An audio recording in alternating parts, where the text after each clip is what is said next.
بسم اللہ الرحمن الرحیم۔ السلام علیکم۔ امام زین العابدین فرماتے ہیں، جب نوح علیہ السلام کشتی بنا رہے تھے تو ایک مومنہ بوڑھی عورت روز اللہ کے نبی کے پاس اپنی گڑی لے کر آتی تھی اور کہتی، اے اللہ کے نبی، کب کشتی روانہ ہوگی؟ نوح علیہ السلام فرماتے تھے، ابھی دیر ہے۔ وہ عورت شام تک بیٹھی رہتی اور پھر اٹھ کر چلی جاتی۔ ایک دن نوح علیہ السلام نے فرمایا کہ اے عورت، جب جانا ہوا تو تمہیں بتا دیا جائے گا۔ یہ عورت واپس چلی گئی اور انتظار کرنے لگی کہ کب نوح بلائے گے۔ اس دوران عذاب آ گیا اور کشتی روانہ ہو گئی، لیکن نوح علیہ السلام نے اس عورت کو نہ بلایا۔ ظاہری طور پر نوح علیہ السلام کو اس کو بلا دیا گیا۔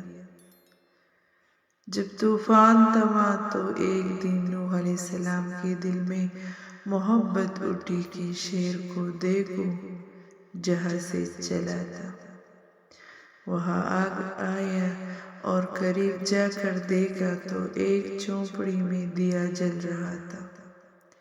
نوح علیہ السلام یہ دیکھ کر چونک گئے کہ روئے زمین پر کوئی ایسا گھر بھی ہے کہ اتنے عظیم طوفان کے بعد بھی جس میں چراغ جل رہا ہے۔ انہوں نے وہاں تکبیر بلند کی تو وہ عورت سامان لے کر آ گئی اور کہنے لگی، یا نبی اللہ، کیا کشتی تیار ہے؟ چلیے۔ نوح علیہ السلام نے حیرت سے اس کو دیکھا اور کہا، رکو بڑھیا، کیا تمہیں کچھ بھی پتہ نہیں چلا؟ وہ کہنے لگی، یا نبی اللہ، کیا نہیں پتہ چلا؟ کہا، اتنا بڑا سیلاب آیا، بارش آئی، تمہیں کچھ بھی پتہ نہیں چلا؟ بڑھیا کہنے لگی، یا نبی اللہ، بس ایک دن بادل گرجے تھے اور کچھ ہلکی سی پھوار پڑی تھی۔ نوح علیہ السلام حیران ہو کر آسمان کی طرف دیکھنے لگے اور کہا، میرے اللہ، یہ کیا ماجرا ہے؟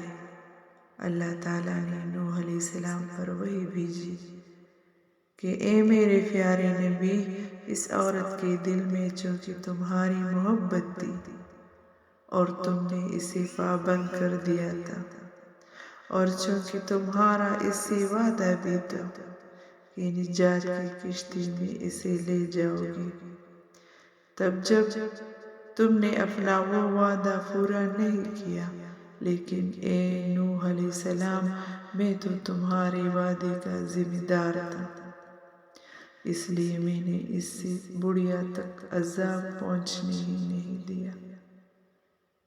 امام سجاد علیہ السلام نے پاس بیٹھے اپنے مومنین سے فرمایا، او مومنو، یہ حدیث قیامت تک کی مومنین تک پہنچانا تم پر واجب ہے۔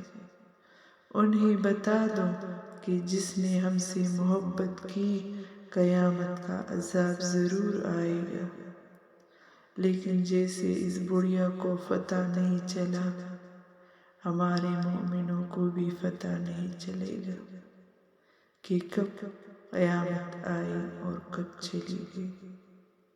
سبحان اللہ۔